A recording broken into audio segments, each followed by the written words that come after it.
Haleluya. Saudara siap masuk tahun 2024? Kayaknya nggak semua nih. Saya pikir nggak semua. Saudara siap? Tahukah saudara Tuhan ada di depan, di belakang? Di depan itu dia jadi teladan. Dia jadi contoh juga buat kita. Gimana kita harus berjalan, gimana kita harus hadapi masalah. Dia itu Bapa yang jadi contoh buat kita. Makanya jangan jauh-jauh. Kalau saudara terlalu jauh, nggak kelihatan. Saudara nggak bisa dengar. Dan dia ada di belakang untuk memberi saudara kesempatan belajar. Karena anak yang dewasa itu harus dilatih. Makanya orang tua banyak yang saking sayangnya dia nggak berani lepas anaknya. Untuk belajar bertanggung jawab atas hidupnya sendiri. Ketika anak itu jatuh, biarkan dia jatuh. Tapi saudara ada cukup dekat untuk nolong dia bangun dan kasih dia pengertian. Dan kasih dia dorongan untuk jalan lagi. Jatuh lagi, sama. Sampai dia bisa jalan dengan tegak. Itulah cara Tuhan melatih kita. Kalau pengenalan akan Tuhan yang kita punya dari waktu ke waktu, itu membuat kita jadi pribadi orang Kristen yang manja. Ada sesuatu yang salah dengan pemahaman kita tentang Bapa di sorga.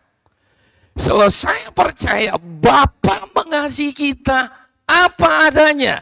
Saudara datang sama dia, saudara, kita semua dulu waktu datang kan masih kotor bau. Kita baru habis merayakan Natal. Hidup kita berantakan, kacau. Tapi ketika kita datang sama dia, dia nggak tolak kita.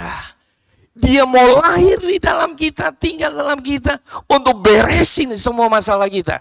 Tapi satu hal, kasihnya yang kekal juga tidak membiarkan kita tetap dengan keadaan kita. Kasihnya itu mengajar kita, mendewasakan kita untuk jadi pribadi-pribadi yang dewasa dan berguna dan berbuah. Setuju? Lewat apa? Lewat proses yang saudara lewatin. Makanya dia ada di belakang. Kadang-kadang saudara merasa gini, saya jalan sendiri. Aduh, gimana? Tenang, Bapamu tetap ada. Cuman kamu nggak rasa, kamu nggak bisa lihat. Dia tetap ada buat saudara. Hanya dibutuhkan iman dan pemahaman, pengertian yang benar untuk kita bisa terus jalan. Sayangnya kita orang Kristen seringkali menilai penyertaan Tuhan dalam hidup kita pakai apa? Bukan pakai iman, pakai perasaan. Saya rasa Tuhan dekat. Kalau merinding-merinding, kalau menangis, ya lewat kuburan juga merinding saudara. Tapi Tuhan gak dekat karena saudara takut. Ingat, kasih Tuhan bukan kasih yang menerima tanpa syarat saja, tapi kasih yang mendidik dan mendewasakan kita. Makanya kadang-kadang kalau kita nggak mau berubah, dia izinkan kesalahan demi kesalahan, masalah demi masalah. Karena gini, dia tahu hanya dalam keadaan kita udah nggak bisa apa-apa, kita menyerah. Dan di situ kita terbuka, kita rendah hati untuk diubah oleh firman-Nya dan oleh kasih karunia-Nya. Amin. Saya nggak khotbah ini pagi ini. Bukan dengan saya. Nanti ini ada hubungannya dengan pesan saya nanti malam. Yeremia 17 ayat 7 sampai 8. Jangan takut tahun 2024. Saudara boleh dengar apa saja. Di berita, di mana dan semuanya. Tapi saya mau kasih pesan buat saudara. Tema kita masih tentang berbuah, tapi saya mulai dari sini. Yeremia 17 ayat 7 sampai 8. Dikatakan demikian. Diberkatilah orang yang mengandalkan Tuhan. Yang percaya katakan amin. Ya. Yang menaruh harapannya pada Tuhan. Bukan pada uang, bukan pada manusia, bukan pada pada kedudukan atau kekuatan saudara, pengalaman saudara, pengetahuan saudara. Mungkin di beberapa kondisi bisa menolong, tapi saya jamin kalau kita andalkan semuanya selain Tuhan, saudara punya keterbatasan. Ya, dia akan seperti pohon yang ditanam di tepi air, yang merambatkan akar-akarnya ke tepi batang air, dan yang tidak mengalami datangnya panas terik, yang daunnya tetap hijau, yang tidak khawatir dalam tahun kering. Ada yang khawatir? Dengar-dengar, waduh proyek tahun depan berkurang. Dengar-dengar, waduh gaji akan gak naik-naik dan sebagainya. Saudara bisa dengar apa saja. Tuhan bilang gini, kamu akan dikatakan tadi apa? Yang daunnya tetap hijau. Yang tidak khawatir dalam tahun kering. Amin. Dan yang tidak berhenti menghasilkan buah. Kita baca yang ayat 8 kita happy ya. Oh haleluya. Tapi saudara perlu tahu kuncinya adalah yang pertama ayat 7. Diberkatilah orang yang mengandalkan Tuhan. Berkat tidak ada hubungannya, berkat yang saya selalu sampaikan dari tempat ini. Ketika kita belajar firman Tuhan, kita perlu belajar satu prinsip yang namanya ini. Prinsip pertama kali itu dikeluarkan, atau prinsip pertama kali muncul di Alkitab. Kalau saudara belajar Alkitab, saudara akan temukan kata berkat pertama kali muncul di Kejadian 1, ayat yang ke 28. Maka Tuhan memberkati mereka dan berfirman. Gak ada hubungannya sama uang. Sayangnya selama ini kekristenan kita mengecilkan berkat dengan mengukurnya dari materi, mujizat dan semuanya. Saya kasih tahu saudara, berkat itu ada di dalam saudara. Kenapa? Karena sumber berkat ada di dalam saudara. Namanya Yesus. Kalau saudara punya Yesus, saudara punya sumber. Sumber itulah yang akan mengeluarkan semua hal. Sumber itulah yang akan menarik semua hal yang saudara butuhkan. Saudara butuh apa? Mujizat. Saudara butuh terobosan. Saudara butuh apa? Ada berkat yang ada dalam hidup saudara. Itu yang narik. Sayangnya kita merasa kalau kita diberkati itu waktu kita punya uang. Waktu kita ngalami sesuatu, ya, ada peningkatan, kita merasa saya diberkati. No, kamu sudah diberkati.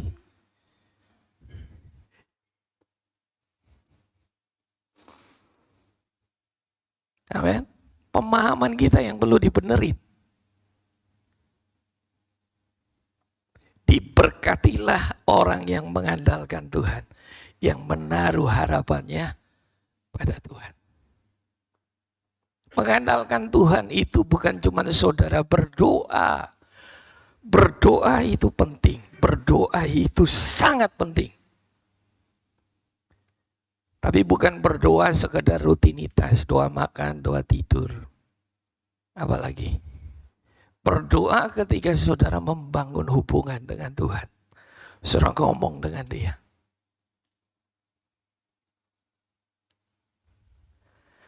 Dan yang menarik adalah tidak semua orang yang berdoa itu mengandalkan Tuhan. Ayo jujur. Kebanyakan kita berdoa karena kita khawatir, kita takut.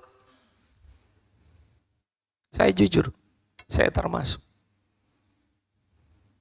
Doa itu hanya kompensasi kita. Saya jujur.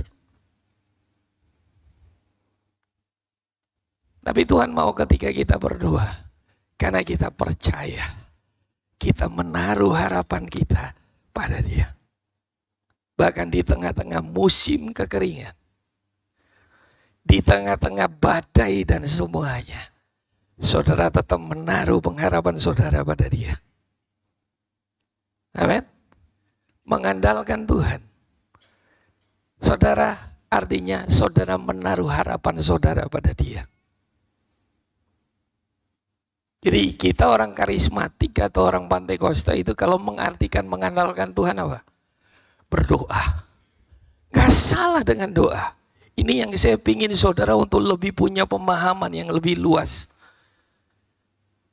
Berdoa karena saudara ngandalin Tuhan. Saudara merasa saudara terbatas. Saudara butuh Dia.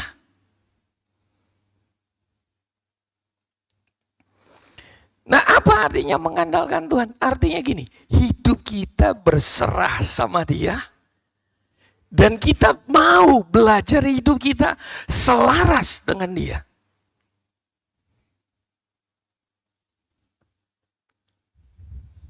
Saya bisa berkhotbah, saya bisa melayani, saya bisa berdoa, saya bisa melakukan aktivitas rohani apapun, tapi hidup saya bisa tetap gak selaras sama Tuhan.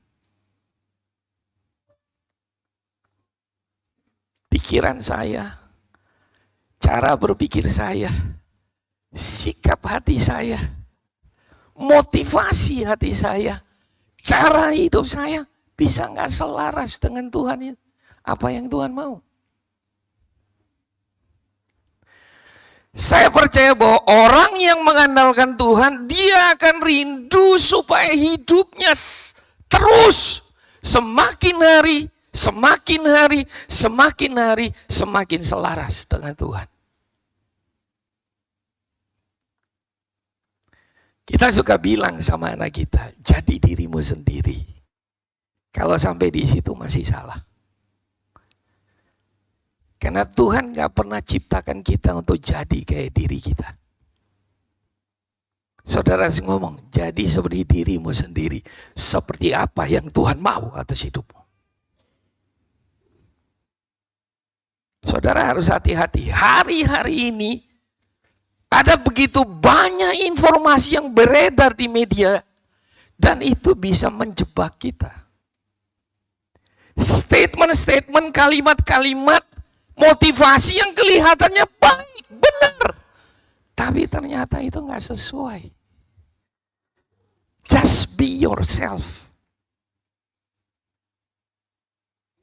Jadilah seperti dirimu sendiri. Tolong bantu saya cari ayatnya di mana di Alkitab.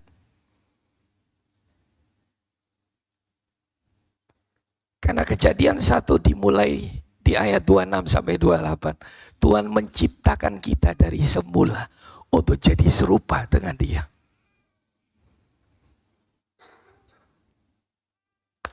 Jadi kita semua tidak boleh berhenti untuk bertumbuh.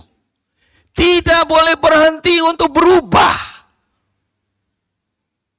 Karena hanya dengan cara itu, kita bisa jadi serupa dengan Dia. Kita jadi selaras dengan Dia.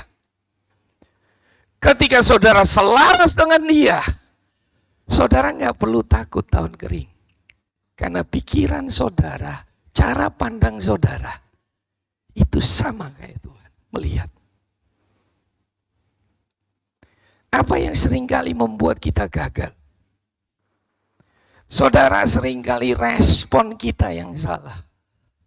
Hidup ini kan kita gak bisa ngatur apa yang akan datang, apa yang akan terjadi. Sekonyong-konyong badai bisa datang, sekonyong-konyong masalah bisa datang. Tapi apa yang membedakan? Respon. Respon ditentukan oleh cara pandang. Cara kita melihat. Dan orang yang semakin dewasa, cara pandangnya akan berbeda. Dewasa di dalam Tuhan, dia akan semakin selaras dengan Tuhan. Orang lain bilang masalah, dia bilang enggak. Dan saudara, ini butuh proses. Kalau saudara ingat berkali-kali saya bilang, kalau iman kita cuma berhubungan dengan mujizat. Tuhan tolong saya Tuhan. Saudara terlalu mengecilkan iman. Iman itu bukan hanya saudara butuhkan untuk mujizat. Iman itu saudara butuhkan untuk merubah hidup saudara. Termasuk cara pandang, cara berpikir saudara. Ketika kita bertumbuh dalam iman, saya percaya cara pandang, cara berpikir saudara pun berubah.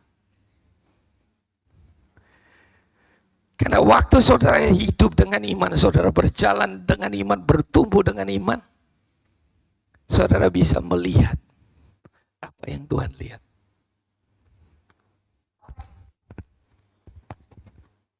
Amin. Ketika orang lain gak bisa lihat peluang di tengah-tengah situasi yang buruk, yang dilihat cuma masalah. Saudara tahu ada ungkapan, what you see, what you get. Apa yang kamu lihat, itu yang kamu akan terima.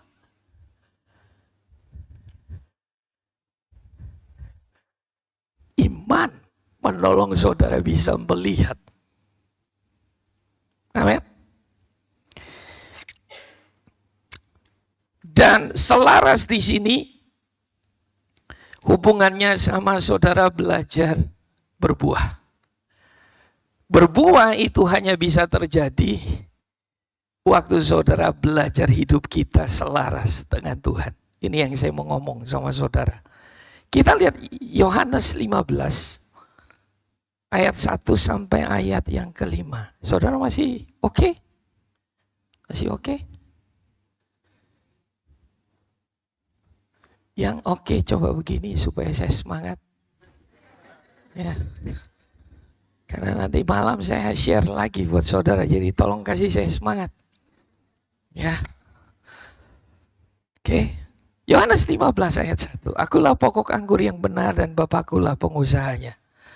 Setiap ranting padaku yang tidak berbuah dipotongnya, dan setiap ranting yang berbuah dibersihkannya supaya ia lebih banyak berbuah.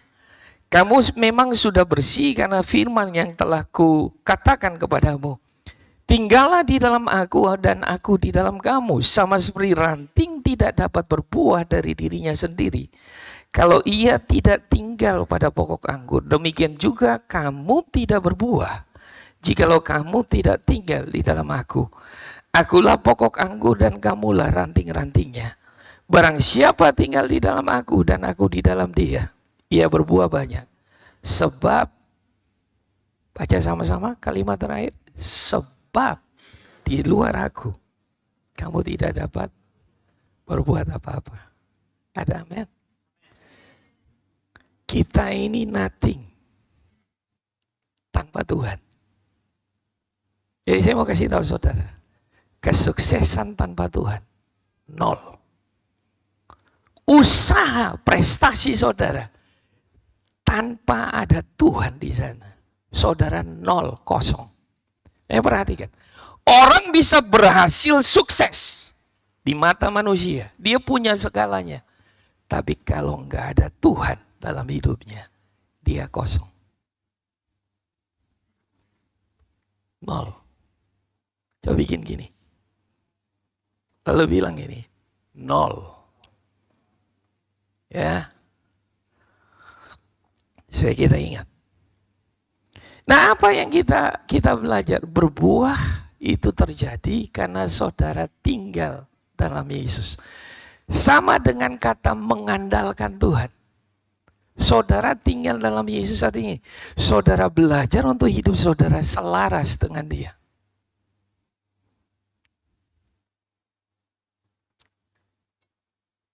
Kalau enggak, buat apa kita tinggal? Dia tinggal dalam kita dan kita tinggal dalam Dia.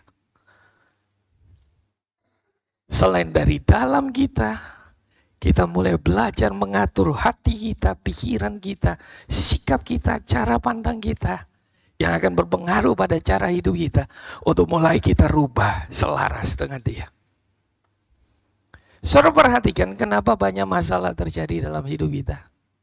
Sederhana, karena ada bagian dalam hidup kita yang mulai nggak selaras dengan Dia. Kapan terjadi kita nggak selaras? Sederhana, waktu kita mulai nggak taat. Apakah itu sulit? Saudara mau ngalami yang tadi dikatakan pada masa kering pun kita nggak perlu takut. Kita nggak perlu khawatir. Karena kita belajar untuk menata hidup kita untuk selaras. Nah, sederhana, kita perlu belajar makin taat. Kita belum sempurna. Tapi dari hari ke hari, mari kita perhatikan. Masih ada yang saya perhatikan naik motor nggak pakai helm. Contoh yang paling sederhana. Nah, saya perhatikan volunteer. Kenapa saya perlu ngomong ini? Supaya kita semua rame-rame bertobat. Katakan, amin. Saya tahu kadang-kadang kita bingung dengan penampilan. Pak, nanti saya mau pelayanan. No, Tuhan gak lihat penampilanmu. Dia lihat hatimu. Sekali lagi, zaman boleh berubah, tapi kebenaran itu kekal.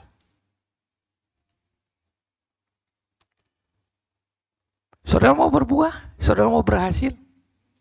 Jalan, belajar selaras. Belajar taat. Gak sulit, sederhana.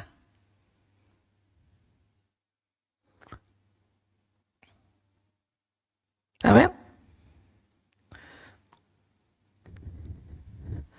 Ini berarti kita hidup selaras dengan kehendak dan nilai-nilai prinsip kebenaran Tuhan. Dan untuk bisa hidup selaras dengan Tuhan, maka kita harus mau dipotong dan dibersihkan. Kita lihat ayat yang kedua. Setiap ranting padaku yang tidak berbuah, dipotongnya. Dan yang sudah berbuah, dibersihkannya. Ketika ada ketidaktaatan dalam hidup kita, ketika ada hal-hal yang gak selaras, Dia akan memotong dan membersihkan. Ingat, bukan pemimpin, bukan siapapun. Kalau saudara baca di situ kata, siapa yang bersihkan? Coba baca teliti. Setiap ranting padaku yang tidak berbuah dipotongnya. Huruf kecil atau huruf besar? Setiap ranting yang berbuah dibersihkan. Huruf besar apa huruf kecil? Jadi yang membersihkan dan memotong saudara siapa? Jadi jangan marah sama pasanganmu. Jangan marah sama orang tuamu. Jangan marah sama pemimpinmu. Karena waktu engkau sedang dibersihkan, engkau berurusan sama Tuhan. Kondisi, saya selalu ngomong, kondisi yang di luar, situasi yang di luar yang terjadi seringkali, kita merasa nggak adil, kita merasa ditekan, kita merasa ditegur, kita merasa tidak nyaman. Percayalah, saudara tidak berurusan dengan manusia. Engkau sedang berurusan sama Tuhan. Problemnya kenapa kita sering rasa seperti itu? Karena hati kita yang salah. Belum selaras. Makanya perlu dibersihkan. Gengsi kita, kesombongan kita, ego kita, tegar tengkuknya kita, suka melawannya kita. Kita mau lari sampai dimanapun, kita akan hadapi hal itu. Karena proses bukan dari manusia. Proses selalu datangnya dari Tuhan. Dan karena Dia mengasihi saudara, Dia tidak mengizinkan saudara untuk terus ada dalam keadaan saudara. Kecuali sampai mati, saudara tetap tahan dengan ton saudara yang bilang begini, emang dari dulu saya memang begini. Kalau ada saudara yang masih suka ngomong begitu, hati-hati.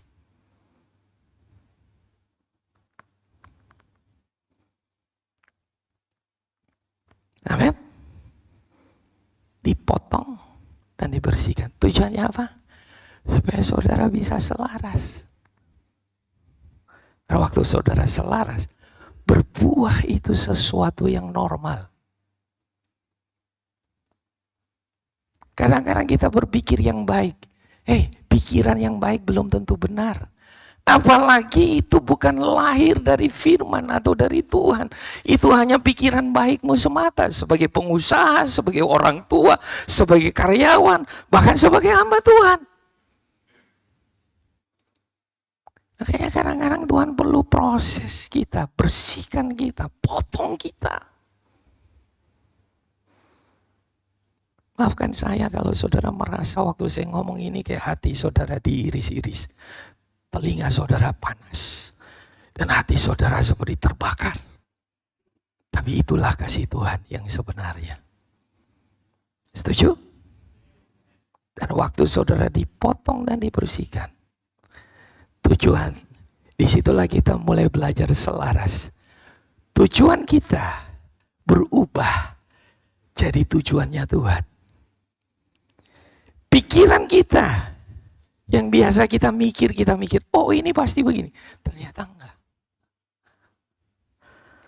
Cara kita yang kita pikir selama ini udah benar. Ternyata salah. Dan yang mungkin ada banyak saudara bisa ini ya. Waktu kita. Karena kita pikir waktu Tuhan terlalu lama.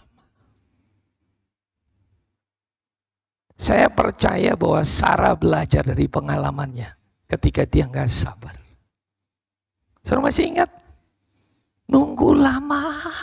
Akhirnya dia bilang sama Bram, lama. Saya belum hamil. Nih, ada pembantu.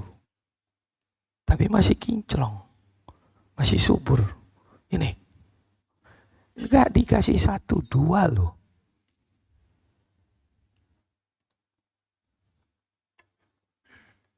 Sorry, bukan ya. 1. Hagar. Ya, saya lupa itu Yakub. Memang pendeta bisa lupa, saudara. Ya. Dan saudara cukup baik ya, saudara enggak. Pak, salah. Ya. Tapi saya percaya setelah Hagar melahirkan dan Hagar mulai sikapnya berubah, balik nyerang dia. Saya percaya Sarah belajar. Di titik itu, dia cara berpikirnya. Yang tadi saya bilang, lalu waktunya dia mulai belajar. Ternyata segala sesuatu itu ada waktunya.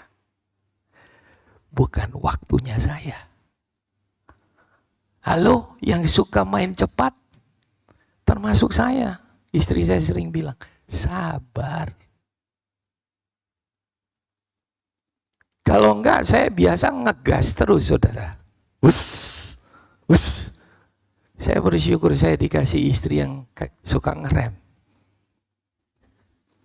Jadi imbang. Tapi dia juga harus bersyukur sama saya. Kalau dia ngerem terus, gak maju-maju.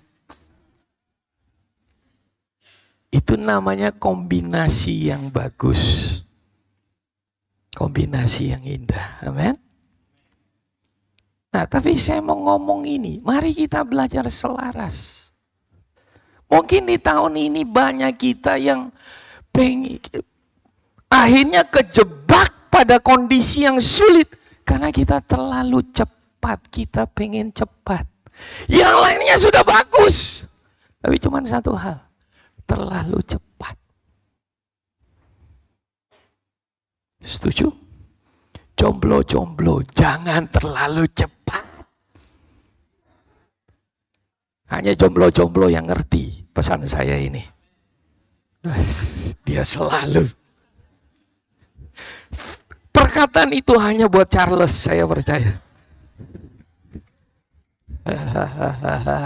Saudara masih kuat? Masih. Sebab masih ada 5 file. Yang berikut.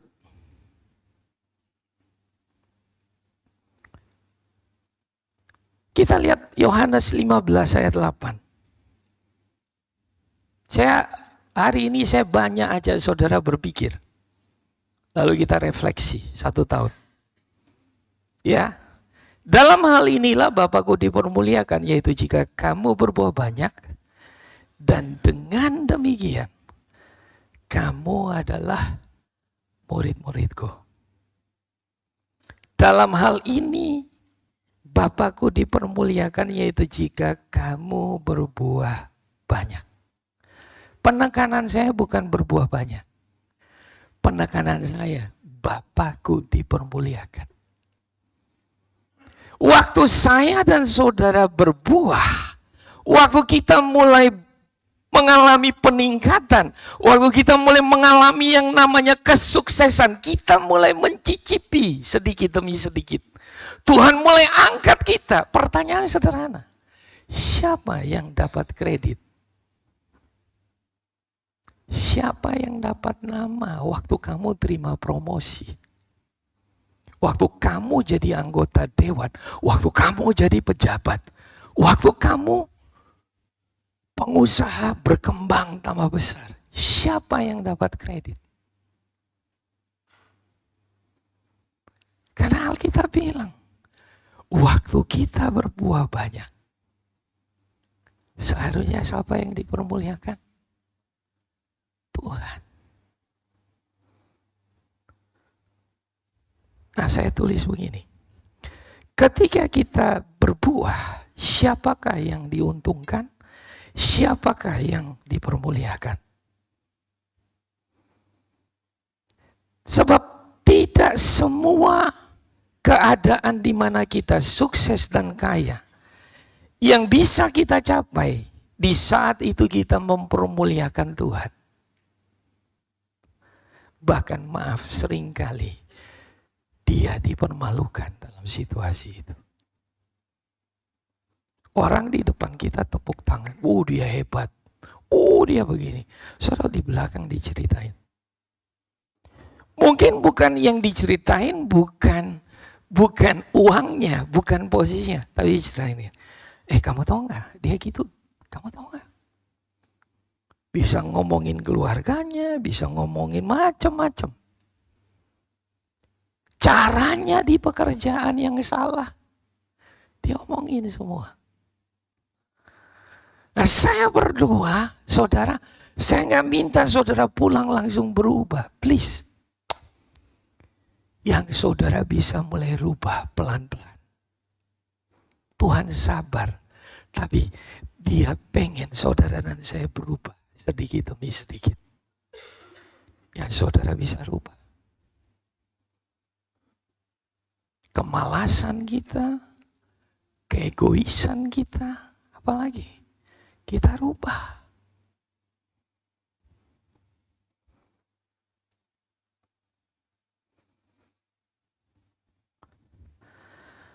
Berbuah banyak yang Yesus maksudkan adalah ketika kita berbuah, kerajaan Tuhanlah yang diuntungkan. Dan nama Tuhan yang dipermuliakan. Dan ada jiwa yang rindu untuk datang semakin dekat kenal Tuhan. Amin. Saya hanya rindu, itu yang kita bangun. Saudara diberkati makin lebih, saya bersyukur, saya happy. Saya senang buat saudara. Tapi terlebih dari itu, please, mari kita mulai punya fokusnya ini. Sekali lagi kita nggak sempurna. Mungkin masih banyak hal yang kurang. Saya percaya Tuhan dia Bapa yang baik. Dia sabar untuk berproses dengan setiap kita. Nah, seringkali masalah-masalah yang muncul, sebenarnya dia cuma pengen ngomong sama saudara. Kamu perlu semakin selaras dengan aku. Ada yang mungkin sudah bertahun-tahun hidup dalam kekhawatiran, ketakutan, kepahitan dan semuanya. Dia udah lama nunggu saudara. Dia bilang, ayo selaraslah dengan aku. Oke?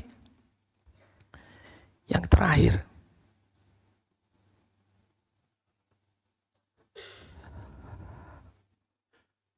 Saudara siap? Oke. Berapa banyak percaya bahwa peningkatan pertumbuhan itu selalu punya dua sisi? Saya kasih ayatnya buat saudara. Saya sempat share ini di leader. Lukas 5 ayat 4 sampai 9. Nanti saudara pulang baca perikopnya semua ya.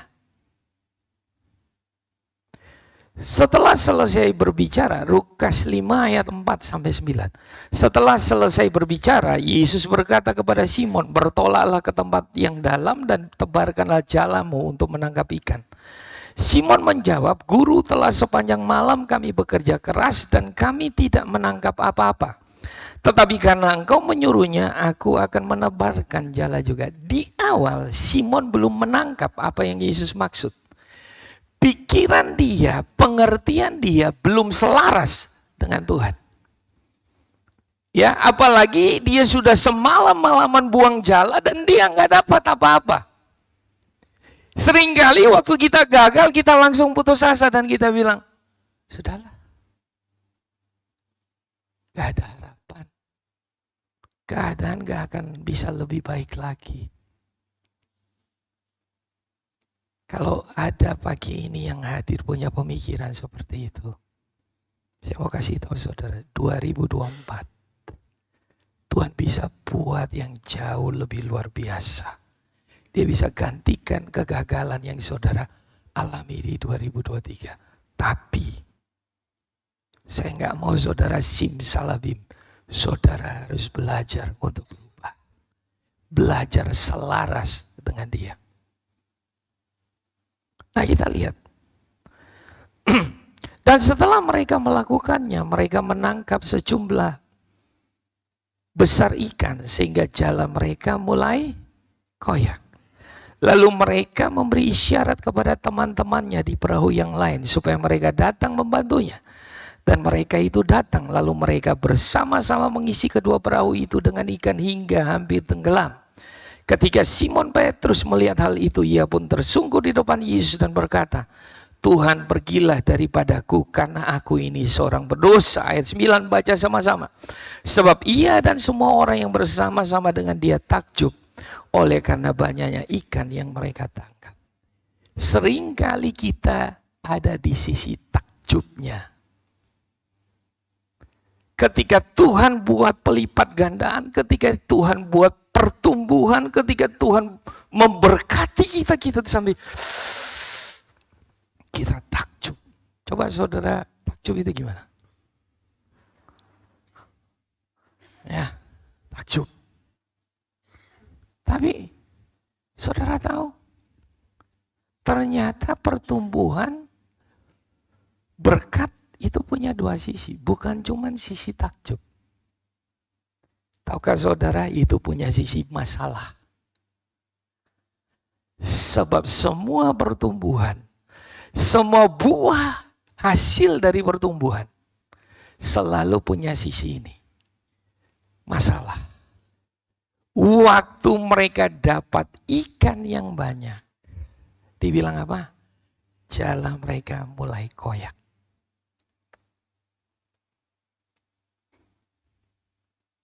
Dan gak berhenti sampai situ. Saking banyaknya, satu perahu gak cukup. Panggil lagi perahu lain. Alkitab bilang, mereka isi semua dua perahu itu dengan ikan. Dikatakan ini, sampai hampir tenggelam. Pertumbuhan, peningkatan, berkat yang Tuhan kasih dalam hidup saudara. Kalau gak dikelola dengan baik, akan berpengaruh pada jala saudara. Jala itu selalu bicara hubungan. Hubungan pernikahan, hubungan bisnis, hubungan apa lagi? Orang tua dengan anak. Banyak anak bergelimangan dengan uang. Dengan semua fasilitas. Tapi mereka sangat miskin dalam hubungan dengan orang tua. Kenapa sederhana? Karena ini. Ketika berkat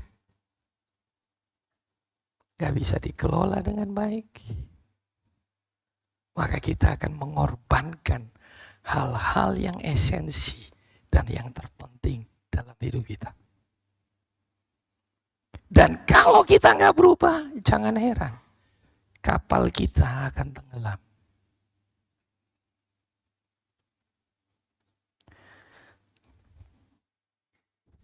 Saya ngomong ini dari hati saya buat saudara. Mari kita kelola lebih baik lagi. Saya senang Tuhan kasih kita pertumbuhan, pertambahan orang, pertambahan jiwa. Tapi kita semua para leader, kita punya tanggung jawab untuk mengelola pertumbuhan ini dengan baik. GKC, semua koordinator, jangan take it for granted. Jangan sia-siakan ini. Benar, COVID itu berpengaruh. Tapi kita nggak bisa terus-terusan nyalakan COVID dan kita terus santai.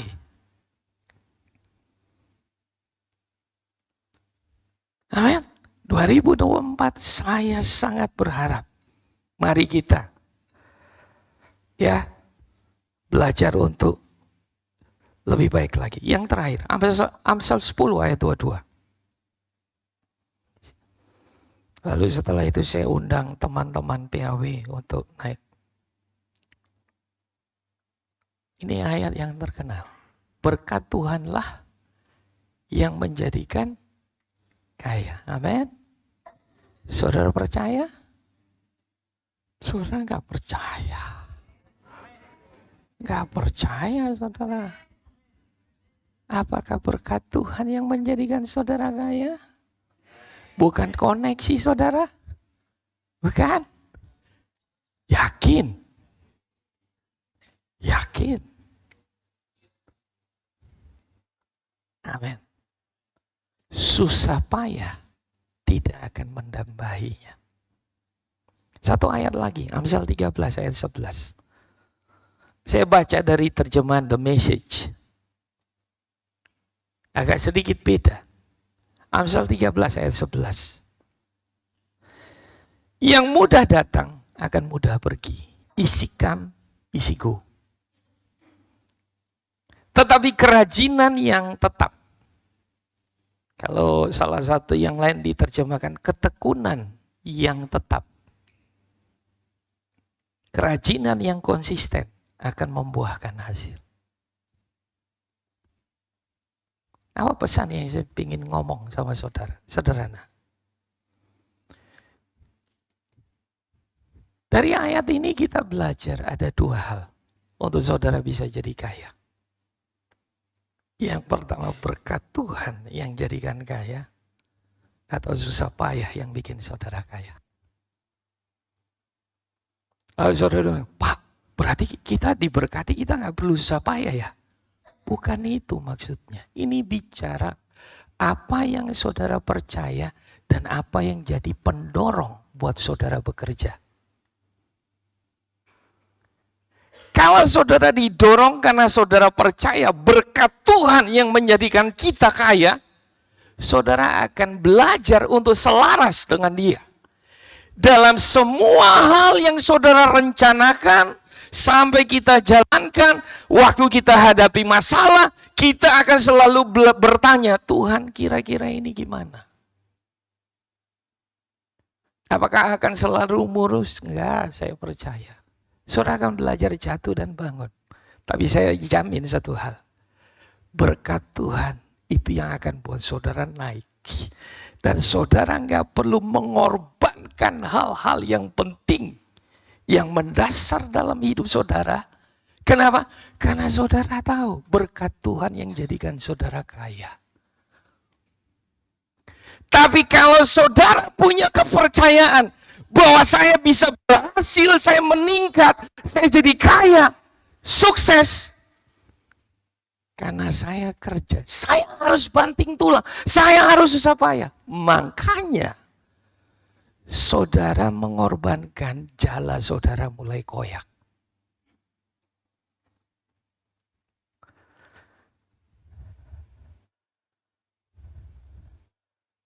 Kita pikir dalam pelayanan, yang penting hasil. No, hasil selalu akibat dari sebuah proses. Bukankah Tuhan bilang, Dia memilih kita dan menetapkan kita untuk pergi menghasilkan buah dan buah kita tetap. Apa artinya buah tetap? Bukan buah asal-asalan. Kalau sekedar bertumbuh kelihatan besar, saya nggak mau. Saya nggak tahu saudara. Saya hanya berdoa, Tuhan, kasih kami kesempatan untuk kami bertumbuh sesuai dengan kekuatan kami. Kalau pertumbuhan atau peningkatan yang terlalu cepat dan kita nggak kuat untuk menghandle-nya, apa yang terjadi? Kita baku pukul satu dengan yang lain. Mulai ada iri, mulai ada yang cari nama, mulai ada macam-macam. Di sini nggak ada, tapi di sana sini banyak. Amin. Berkat Tuhan yang jadikan kita kaya. Tetap saudara harus rajin. Tetap saudara harus belajar. Tapi ada di hati saudara tahu, Tuhan yang berkati saya. Sehingga waktu saudara berhasil, saudara sukses, sangat mudah untuk saudara mempermuliakan Bapa.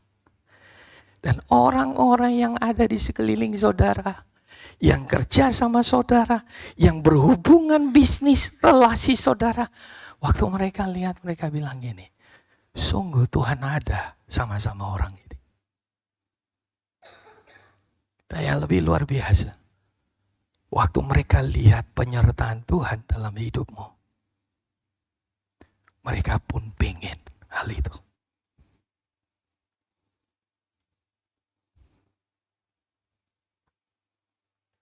Amin. Saya harap saudara dapat sesuatu pagi ini.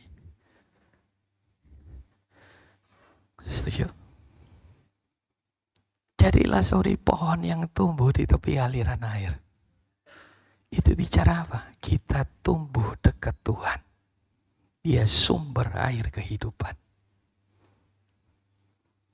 Kalau saudara belajar selaras sama Dia, apa yang terjadi di luar? Well, kita akan hadapi hal yang sama, masalah yang sama. Tapi janjinya, penyertaannya sempurna.